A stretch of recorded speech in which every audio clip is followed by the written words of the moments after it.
100 आणि 120 रुपये दरानं तुरडाळ देणं हे शक्यच नसल्याचं ग्राहक पंचायतीचे अध्यक्ष शिरीष देशपांडे यांनी म्हटलंय।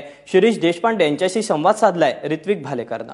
आपल्या सोबत सध्या मुंबई ग्राहक पंचायतीचे अध्यक्ष स्वतः शिरीष देशपांडे आहेत। त्यांना विचारणार सर, ज्या पद्धतीने घोषणा होत आहेत ऐन दिवाळीच्या तोंडावर होत आहेत, मात्र याची अंमलबजावणी करताना बरेचसे अडचण आहेत, काय नेमके अडचण आहेत?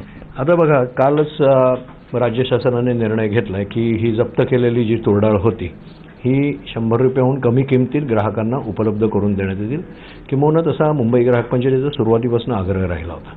आपल्याला जर का माहिती असेल की या संबंध तुरडाळ, उडीद डाळ ह्या डाळीच्या किमती भडकत गेल्या, त्याच्यानंतर मुंबई ग्राहक पंचायतीने हा प्रश्न तडीस नेण्याचं ठरवलं आणि शासनाकडे पाठपुरावा केला। आता प्रश्न असा आहे की ह्याचं वाटप कसं होणार? जर का परत रेशनवर न आणता तुम्ही जर का खाजगी दुकानात न दिला तर त्याची परत मिलावट होण्याची शक्यता आहे। आणि ज्या व्यापाऱ्यांकडे आधीची तुरडाळ आहे तीच तुरडाळ आणि ही तुरडाळ कोणाकडे कुठली तुरडाळ गेले हे कसं कळणार?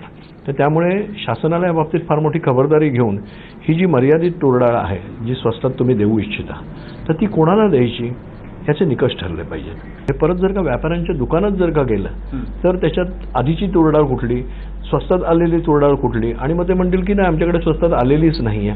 आणि म्हणजे आज देखील बाजारात तुम्ही गेलात तर ही किंमत तुरडाळीची 165 ते 175 आहे। अशा वेळेला कुठला व्यापारी किंवा कुठला दुकानदार, रिटेलर हा 100 रुपयात तुम्हाला देणार आहे?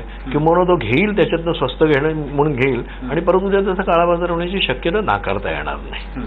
त्याचबरोबर दुसरी एक गोष्ट एक लक्षात घ्या की ह्याच्यात संभाव्य स्मगलिंग होण्याची शक्यता आहे। इतर राज्यांमध्ये जर का तुरडाळीच्या किमती अशाच जर का वाढीव असल्या तर ही इकडली तुरडाळ गायब होऊन तिकडे जास्ती किंमत मिळते, म्हणून स्मगलिंग होण्याची शक्यता आहे। तर त्यामुळे सरकारला अत्यंत काटेकोरपणे डोळ्यात तेल घालून हा सगळा जप्त साठा आहे तो कसा महाराष्ट्रातल्या ग्राहकांना मिळेल याची खबरदारी घेण्याची, आणि त्याच्यासाठी आउटलेट्स आहेत हे निश्चित त्यांनी जे विश्वासार्ह आहेत अशाच आउटलेट्समधनं हे उपलब्ध करून दिली पाहिजे। घोषणा तर झाली आहे, मात्र काटेकोरपणे ह्याची अंमलबजावणी व्हायला पाहिजे।